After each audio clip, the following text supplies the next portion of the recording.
That broke old man is ruining our perfect day." My future daughter-in-law's voice echoed through the wedding reception as she pointed directly at me in my wheelchair. 150 guests stared in horror as Victoria Sterling publicly humiliated what she believed was a disabled, poverty-stricken father-in-law.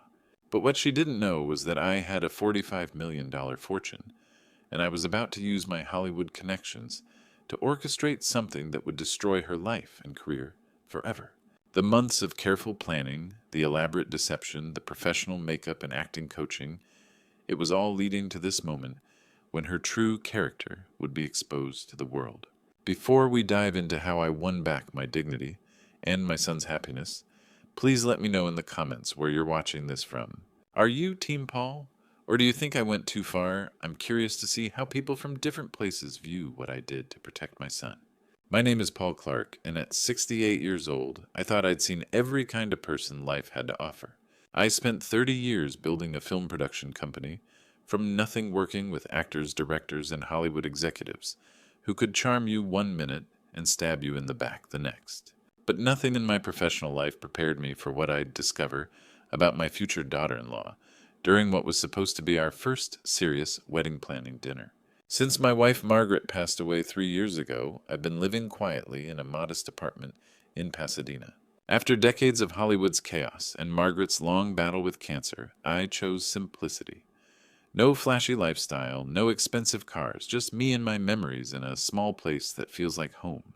I'd met Victoria Sterling several times over the past 6 months, while she and my son Michael were dating. Casual introductions at family barbecues, brief hellos at Michael's birthday party, polite small talk at their engagement announcement. But tonight was different. Michael had specifically arranged this dinner so we could properly discuss the wedding plans together as a family. I'd spent hours preparing Margaret's famous lasagna recipe, setting my best dishes on the small dining table. I was genuinely excited to finally have a real conversation with the woman my son wanted to marry. "Dad, this place smells incredible," Michael said as they arrived, his face lighting up with that familiar smile. At 32, my son had grown into a good man, a physical therapist who genuinely cared about helping people heal. Victoria stepped through the doorway with her polite smile designer handbag, probably costing more than my monthly rent. I noticed her eyes scanning my simple furniture with barely concealed judgment. "Paul, you've really outdone yourself," she said, though her tone suggested surprise I was capable of such effort. "What a cozy little setup you have here." As we discussed wedding plans, I noticed something troubling. Every time I offered a suggestion or asked to be included, Victoria had a polite way of shutting me down. "How can I help with the arrangements?" I asked about the venue. "Oh, that's so sweet of you, Paul, but we've got everything handled," Victoria replied with that plastic smile. "We wouldn't want to burden you with all the complicated details." When I mentioned a beautiful family tradition Margaret and I had shared, Victoria's laugh was like breaking glass. "That's adorable, but we're going for something more contemporary, more in line with current trends." The pattern continued throughout dinner. My offer to contribute financially was met with condescending reassurance that they didn't want me to strain my budget. My suggestion about including Margaret's favorite flowers was dismissed as not quite fitting the aesthetic. Victoria checked her expensive watch frequently and made subtle comments about how I probably couldn't afford the upscale restaurants they'd been considering. As they prepared to leave, I overheard Victoria whispering to Michael by the door, "He means well, but honestly, it's a bit embarrassing how he keeps trying to insert himself into everything. That offer to help financially? We both know he can barely afford this place. Maybe it's better if we handle the important decisions ourselves." The words hit like a physical blow, not because of the assumption about my finances, but because of the casual cruelty behind them. This woman had just spent 2 hours systematically excluding me from my own son's wedding planning while pretending it was for my own good. That night, cleaning dishes alone, I realized this wasn't just about wedding planning. This was about respect, dignity, and what Victoria Sterling really thought of me. And I made a decision that would change everything. Over the next 2 months, I began to see Victoria Sterling's true character emerge like a slow-developing photograph. What I'd initially dismissed as wedding stress revealed itself as something much darker, a systematic pattern of cruelty disguised as concern. It started at Michael's 32nd birthday party in early March. I'd arrived early to help set up arranging chairs and hanging decorations in his backyard. When Victoria appeared, she surveyed my work with that familiar critical eye. "Oh, Paul's here," she announced to arriving guests as if my presence was unexpected. When dinner was served, she guided me toward a small table in the corner where Michael's young nephews were sitting. "I thought you'd be more comfortable here," she said with a bright smile. "More appropriate for your energy level." I watched from the kids' table as Victoria held court at the main table, regaling Michael's colleagues with wedding stories. Every so often, she'd glance over at me with barely concealed satisfaction. 2 weeks later, Michael invited me house hunting. "Dad, we'd love your input," he'd said. "You know about home maintenance, property values. Your opinion matters." But when we met the realtor, Victoria stepped forward immediately. "It's just the young couple looking today," she explained smoothly. "Paul's here for moral support." She turned to me with that plastic smile. "Why don't you wait in the car? All this walking might be tiring for you." I spent 40 minutes sitting in a Honda Civic while they toured what would become my son's first home.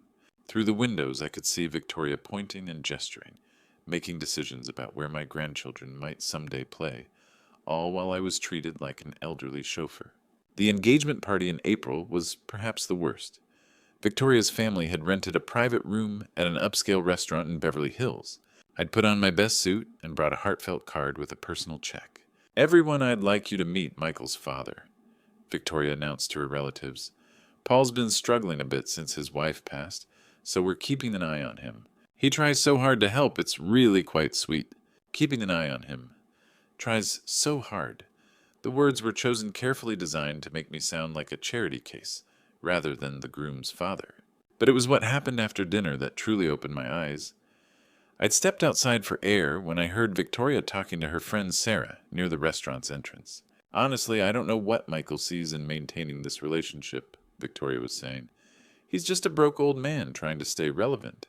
Did you see that pathetic check he gave us? It's embarrassing." That moment when I heard those words, "broke old man," it felt like a knife to the heart. I've carried the pain of being judged by my appearance for months now. Has anyone else here ever been dismissed because of how you look or what people assume about your finances? Please share your experience below. I could really use some understanding from fellow parents who've walked this difficult path. When Michael found me later, he could see something was wrong. I started to tell him about the conversation, but Victoria appeared with tears in her eyes, claiming I seemed confused and paranoid. That night I went home and began documenting everything. Every slight, every condescending comment, every moment of systematic exclusion. I also started carrying a small digital recorder. If Victoria Sterling wanted to judge me based on appearances, I needed evidence of what she really thought about people she considered beneath her.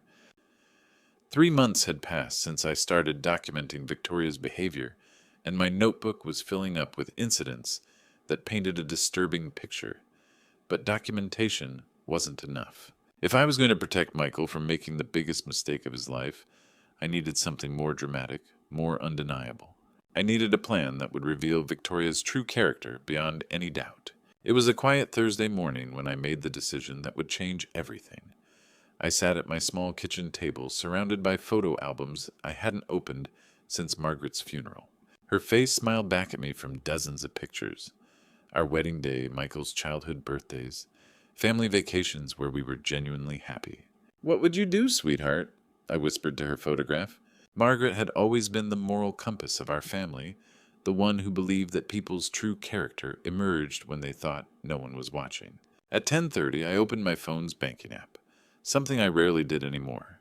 The numbers on the screen still seemed surreal. $45, $247, $891.43. The sale of Clark Productions to Universal Studios 3 years ago had set me up for life. But after Margaret's death, money had felt meaningless. I'd chosen to live simply quietly, letting people assume whatever they wanted about my financial situation. But now looking at that balance, I realized I had something Victoria didn't know about resources. At 11, I scrolled through my contacts until I found a name I hadn't called in months. Marcus Webb, one of the most talented special effects makeup artists in Hollywood.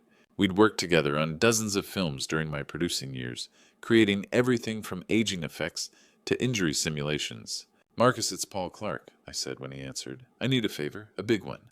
"Paul Jesus, it's been forever. How are you holding up?" "I'm okay. Listen, this is going to sound strange, but I need to test someone's character by simulating a stroke. Can your team help? The line was quiet for a moment. You want to fake a medical condition, Paul? That's pretty elaborate. What's this about? I explained the situation, Victoria's treatment of me, her systematic cruelty, Michael's inability to see it. She judges people based on what she thinks they can do for her. I want to see how she treats someone she perceives as completely helpless. We can make you look like you've had a severe stroke, Marcus said slowly. Facial droop, hand tremors, speech impediment, the whole package. But the performance will be up to you. This isn't just makeup, Paul. You'd be playing a role that could fool medical professionals. I spent 30 years working with actors. I think I can handle it. At 1 o'clock, I drove to the storage unit where I'd kept Margaret's belongings. Boxes of her clothes, her books, her medical equipment from those final months. I found what I was looking for, the wheelchair we'd rented during her chemotherapy, the oxygen concentrator that had helped her breathe, the various monitors and devices that had become part of our daily life. Touching that wheelchair brought back a flood of memories. Margaret's dignity during her illness, her refusal to be pitied, her insistence that she was still the same person despite her physical limitations. Victoria's cruel comments about broke old men and people needing to be kept an eye on suddenly felt like a personal insult to my wife's memory. At 3, Marcus arrived at my apartment with a portfolio of medical reference photos and preliminary sketches. I've been thinking about this since you called, he said, spreading the materials across my dining table. If we're going to do this, we need to do it right. Stroke presentations vary, but there are consistent elements we can replicate. For 2 hours, we planned the technical aspects. Facial prosthetics to simulate muscle weakness. Devices to create realistic hand tremors techniques for speech impediment makeup to suggest the pallor and fatigue of serious illness. The whole setup will cost about $35,000, Marcus said. That includes design creation, application training, and equipment rental. I didn't hesitate. Do it. At 5, I called medical equipment rental companies arranging for a hospital-grade wheelchair, monitoring devices, and other props that would make the illusion complete. Each purchase felt like a step deeper into something I'd never imagined myself doing, but also like a step closer to protecting my son. As evening approached, I sat back down with Margaret's photographs. Margaret would want me to protect Michael, I said aloud, needing to hear the words. My wife had always believed that love sometimes required difficult choices, that protecting the people you care about might mean doing things that made you uncomfortable. The plan was elaborate, expensive, and ethically complex. But Victoria Sterling had shown me exactly who she was when she thought I was powerless. Now I was going to show her and Michael what happened when someone she considered weak and irrelevant turned out to have resources she'd never imagined. In 12 weeks at Michael's wedding, Victoria would face the ultimate test of her character. And this time, there would be witnesses. What felt like an impossibly short time stretched ahead of me. The most elaborate performance preparation of my life was about to begin. Every day would bring me closer to the moment when Victoria Sterling would reveal her true character. 8 weeks before the wedding, the intensive preparation began at Marcus's studio in Burbank. The makeup design process was meticulous. Marcus and his team studied medical photographs, consulted neurologists, and created custom prosthetics, simulating facial drooping common in stroke patients. The facial droop needs to be subtle but visible. Stroke affects each person differently. Marcus explained molding silicone pieces to match my skin perfectly. Too dramatic looks like Halloween. Too subtle won't read. We perfected color matching, tested adhesives, practiced application until I could do it myself. The prosthetics were art, nearly invisible when applied, but dramatically effective in creating asymmetrical facial weakness. 6 weeks before the wedding, we moved to physical aspects. A specialized device created realistic hand tremors through subtle vibrations. Speech coaching began with a dialect specialist experienced in neurological conditions. Remember, she said stroke victims aren't stupid, just physically impaired. The mind is often intact. Show frustration at being unable to express clear thoughts, not confusion about surroundings. 5 weeks out, medical equipment delivery transformed my apartment. The hospital-grade wheelchair cost $800 monthly. Oxygen concentrators, monitoring devices, mobility aids. Everything had to fool healthcare professionals, especially Michael's trained physical therapist eye. 4 weeks before the wedding, full makeup application training began. 4 hours daily, Marcus taught prosthetic application creating illness. Pallor suggesting fatigue and vulnerability of someone recovering from major medical trauma. It's not just looking sick, he emphasized. It's looking like someone whose world fundamentally changed. 3 weeks before the wedding brought the most transformative phase. Marcus arranged sessions with actual stroke survivors, 3 individuals at different recovery stages who agreed to help me understand their experiences. They were paid consultants but profound teachers. The hardest part isn't physical limitations, explained Janet, a 64-year-old former teacher. It's how people treat you differently, like you're not the same person. Robert, a retired engineer, nodded vigorously. People talk over you, make decisions for you, assume you can't understand. The disability becomes your entire identity to them. During those training sessions with real stroke survivors, I learned something profound about resilience and dignity. These brave individuals taught me that disability doesn't define worth. I'm curious, have any of you had experiences that completely changed how you see strength and courage? I'd love to read about your eye-opening moments. Their stories revealed Victoria's cruelty wasn't just classism. It was ableism's systematic devaluation of disabled people. These consultants helped me distinguish authentic portrayal from harmful stereotypes. 2 weeks before the wedding integration time arrived, full makeup, wheelchair, navigation, speech patterns, tremor management, everything working seamlessly. I practiced eating with shaking hands, navigating curbs, speaking with careful, deliberate pace of someone relearning motor control. Marcus filmed practice sessions so I could study performance adjusting artificial details. The goal wasn't mocking disability, but creating authentic portrayal that would reveal Victoria's character when confronting genuine vulnerability. With 2 weeks remaining until the wedding, I'd spent $35,000 and learned more about disability, dignity, and human resilience than in 68 years of life. I wasn't just ready to fool Victoria Sterling. I was ready to honor every person dismissed or devalued because of physical limitations. The wedding countdown continued. Victoria had no idea what was coming. The moment of truth had arrived. 2 weeks before Michael's wedding, I would debut the most elaborate performance of my life. Everything I'd learned, every dollar I'd spent, every hour of training would be tested in the next few hours. At 9 that morning, I began the 2-hour transformation process. Layer by layer, the makeup went on. Facial prosthetics creating subtle droop on my left side. Skin tone adjustments suggesting the pallor of illness. Hand tremor devices activated and calibrated. By 11, Paul Clark, the film producer, had disappeared, replaced by a stroke survivor struggling with basic motor functions. I was adjusting the wheelchair settings when I heard Michael's key in the door. He'd texted about stopping by to discuss wedding details, but nothing could have prepared him for what he found. Dad. His voice cracked as he stepped into the living room.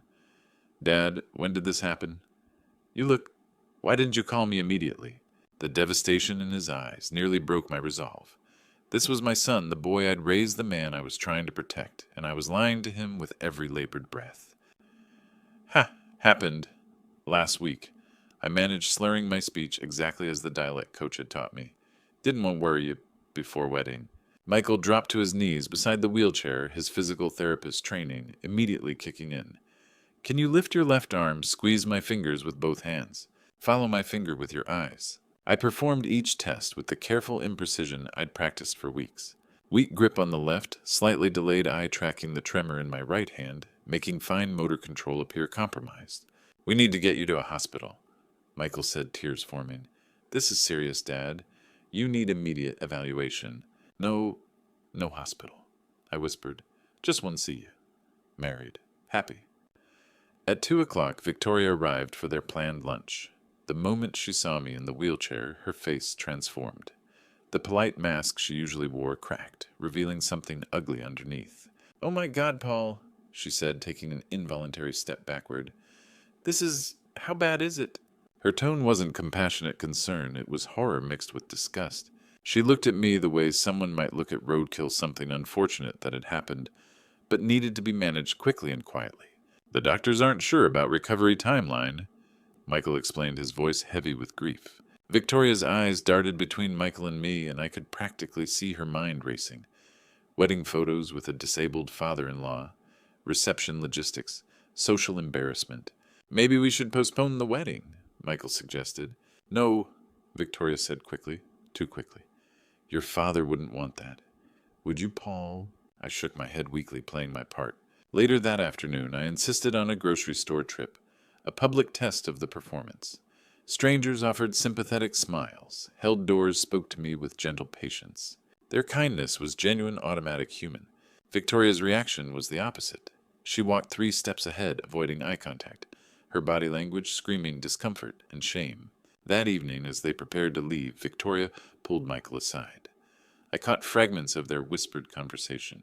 I might be more comfortable staying home from the wedding. The venue has stairs. Could be overwhelming for him. Maybe someone could stay with him instead. She was already trying to exclude me from my own son's wedding, using my supposed condition as justification. The test was working perfectly, and Victoria was failing spectacularly. As the door closed behind them, I sat in the wheelchair, still in full makeup, processing what I'd witnessed. Victoria Sterling had shown me exactly who she was when faced with disability and vulnerability. The wedding was 2 weeks away. The real performance was just beginning. 1 week before the wedding, the performance faced its greatest test yet. Michael's concern had grown into professional alarm, and he'd insisted on a neurological consultation at Pasadena Medical Center. As I applied the morning makeup, my hands trembled, not from the devices, but from genuine anxiety. At 9 o'clock, Michael wheeled me into Dr. Sarah Martinez's office. She was a colleague from his hospital, a sharp neurologist with 15 years of experience. If anyone could detect inconsistencies in my performance, it would be her. Mr. Clark, I understand you experienced what appears to be a stroke last week. Dr. Martinez said, her voice professionally warm but clinically focused.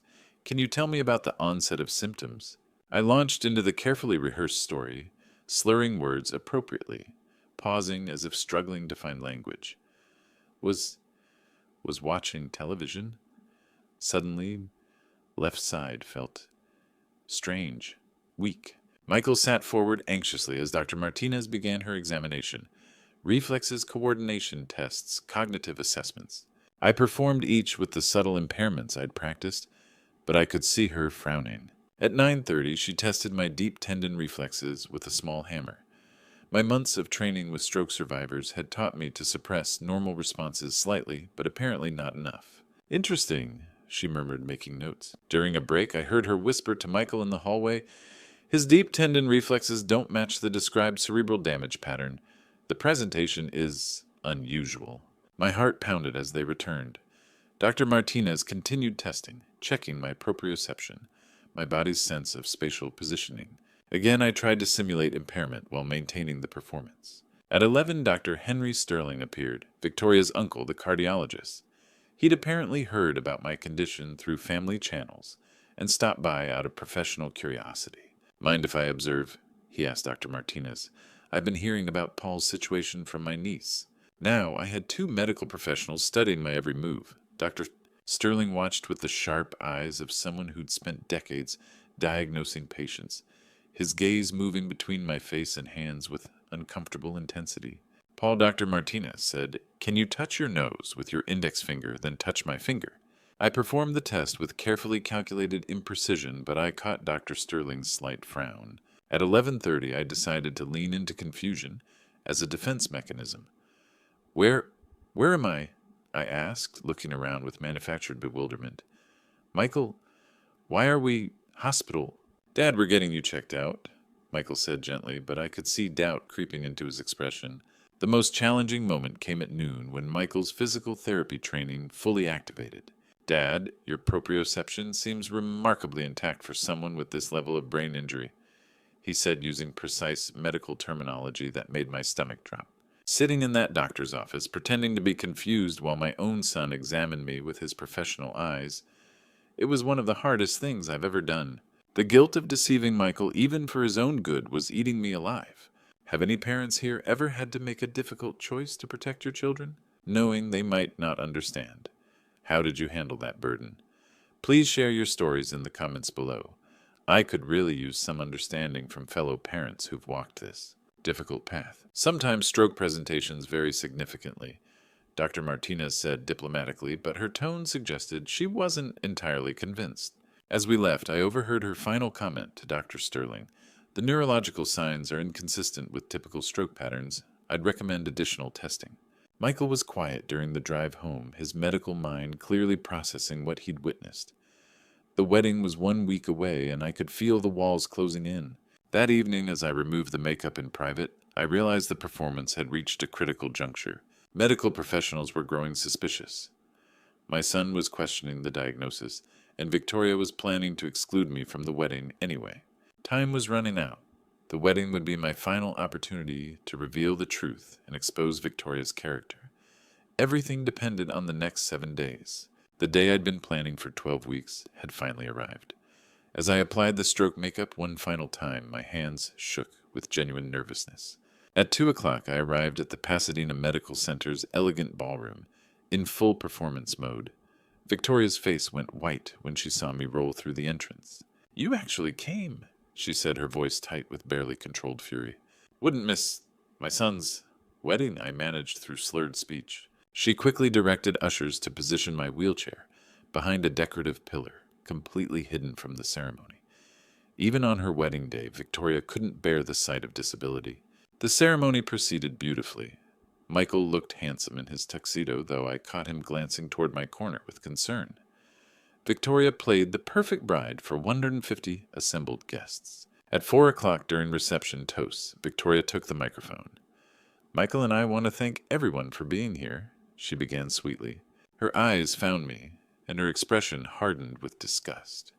"I also want to address something challenging for our family. That broke old man in the wheelchair is Michael's father. He's been struggling since his stroke, and honestly, he's ruining our perfect day just by being here." I watched Michael's face transform. The color drained from his cheeks. His jaw dropped in horror. "Victoria, what are you saying?" he whispered, but she continued her cruel monologue. The ballroom fell silent. All 150 guests turned to stare at me. Victoria had just publicly humiliated a disabled person at her own wedding with a microphone in front of medical professionals. It was exactly what I'd been waiting for. I reached into my jacket and pulled out makeup removal wipes. Slowly, deliberately, I began cleaning my face. The prosthetic facial droop came off first, revealing normal muscle function underneath. Then I stood up. The wheelchair rolled backward as I rose to my full height, walking steadily toward the microphone. Michael's eyes widened with confusion and dawning realization. "Good evening, everyone," I said, my voice clear and strong. "I'm Paul Clark, and I have something to tell you about your beautiful bride." Victoria backed away like I was a ghost. "That's impossible. You had a stroke." "First, let me prove something," I announced, connecting my phone to the projection system. My Wells Fargo banking app appeared on screens throughout the ballroom. Account balance $45,247,891. The crowd gasped. Victoria's legs nearly gave out. "I've been testing your character, Victoria. The stroke was makeup, the poverty was an act." I looked at Michael, whose face showed hurt and growing understanding. "Son, I needed you to see who she really is." Then I played the recordings. Victoria's voice filled the ballroom. "He's just a broke old man trying to stay relevant. He looks like death. That drool situation is disgusting." Michael's hands covered his face, hearing his wife's cruelty. "Dad, you made me examine you. I was so worried." He paused, processing everything. But I had doubts. The symptoms didn't match. I should have trusted my training. "I spent 12 weeks and $35,000 creating this performance," I continued, "not to humiliate Victoria, but to show everyone who she really is when dealing with someone she considers powerless." Victoria collapsed into a chair, her perfect wedding day crumbling. Social media videos were already uploading. Victoria Sterling's true character was about to go viral, and there was no taking it back. The aftermath began immediately. As wedding guests filed out in stunned silence, phones were already buzzing with uploaded videos. Victoria's public humiliation of a disabled person had been captured from multiple angles, and the internet moves fast when it smells blood in the water. By evening, Broke Old Man was trending on Twitter. The video of Victoria calling me names, followed by my dramatic revelation, had been shared thousands of times. Disability rights advocates were already commenting, outraged by her casual cruelty toward what they believed was a genuine stroke survivor. The next morning brought the first professional consequences. Pasadena General Hospital, where Victoria worked as an administrator, received dozens of angry calls. Patients, families, and advocacy groups demanded to know how someone with such attitudes toward disabled people could work in healthcare. "We take these allegations very seriously," the hospital's CEO announced in a hastily arranged press conference. "An internal investigation has been launched immediately." By day 3, the medical board had received formal complaints. The National Disability Rights Network issued a statement calling Victoria's behavior a textbook example of healthcare ableism that endangers vulnerable patients. Local news stations picked up the story, interviewing disability advocates who used the incident as a teaching moment about discrimination in medical settings.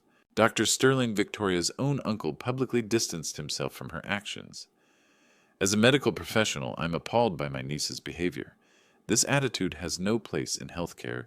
Day 5 brought Victoria's suspension pending investigation. Due process required the hospital to conduct interviews, review policies, and document everything properly. But the writing was on the wall. No medical facility could retain someone who publicly mocked disabled people. The hardest conversation came during week 1 when Michael finally confronted Victoria in their apartment. I wasn't there, but he told me about it later. "How could you say those things about my father?" Michael demanded. "Even if he had been genuinely disabled, how could you be so cruel?" Victoria tried every excuse, stress, wedding pressure, being caught off guard by my appearance. But Michael had heard the recordings of her private comments, spanning months.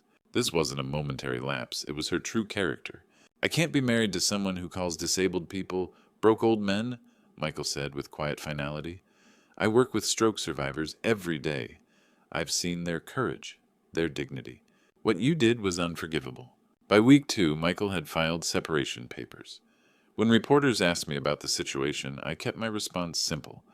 This was never about revenge, Victoria. It was about showing who you really are when you think no one important is watching. Victoria's formal termination came after the hospital's investigation concluded. They cited conduct incompatible with our mission of compassionate patient care and violation of our core values regarding dignity and respect for all individuals. The viral video had destroyed more than just her job. Medical administrators talked to each other. Victoria Sterling's name was now associated with healthcare discrimination. Her career in hospital administration was effectively over. Michael moved back into his old apartment, processing everything that had happened. The wedding that was supposed to be the happiest day of his life had become a painful lesson about the importance of character over appearances. But there was hope in his eyes when we talked. "Dad, what you did was elaborate and crazy, but you were right about her. I'm sorry I didn't see it sooner." Victoria's world had collapsed in 2 weeks. Mine was just beginning to rebuild, with my son finally understanding that sometimes protecting the people you love requires difficult choices. The test was complete. The results were undeniable, and justice, though delayed, had been swift and thorough. 6 months later, I stood before 300 disability rights advocates at the Healthcare Dignity Conference in Los Angeles. The broke old man incident wasn't about revenge, I told them. It was about revealing how society treats people it perceives as powerless. That cruelty exists everywhere. My story became a teaching tool in medical schools nationwide. Speaking fees funded disability advocacy organizations, giving Margaret's values new purpose. That afternoon, I met Emma Rodriguez at Michael's apartment. She was a pediatric nurse who treated everyone with genuine respect. Staff, strangers, Michael himself. "Dad, Emma treats everyone with dignity," Michael said later. That's how I knew she was right. Character isn't what people say, it's what they do when no one important is watching. "Margaret would be proud of the man you've become," I replied. "Last week brought wonderful news. We're engaged, Dad. Emma wants you to walk her down the aisle." "I'd be honored," I said, "but this time no test needed." "No test needed," Michael laughed. "I've learned to recognize genuine character. Sometimes protecting those you love means showing them difficult truth about what really matters." Looking back on this journey, I've learned that betrayal stories like mine teach us profound lessons about protecting those we love. When Victoria called me a broke old man, God was already working through my pain to expose her true character and save my son from years of heartache. Among all the grandpa stories I could share, this one shows how far we'll go for family. The betrayal stories that hurt most involve those closest to us, but God uses even our deepest wounds to create something meaningful. My elaborate test wasn't just about catching Victoria. It was about understanding that God places difficult people in our lives to teach us discernment. These grandpa stories remind us that wisdom comes through experience, and sometimes protecting our children means making hard choices they don't understand. The betrayal stories we endure often become our greatest testimonies. God transformed my moment of humiliation into a movement that helps vulnerable people find their voice. The most important lesson. True character emerges when people think no one is watching. But someone is always watching, and sometimes that someone uses a heartbroken father with Hollywood connections to expose cruelty and create change. Margaret always said that God works through broken situations to create miracles. These grandpa stories of standing up for what's right matter because they inspire others to find courage in their own battles. What's your story of protecting someone you love? Share your experiences below and subscribe for more stories about family faith and finding strength when it matters most.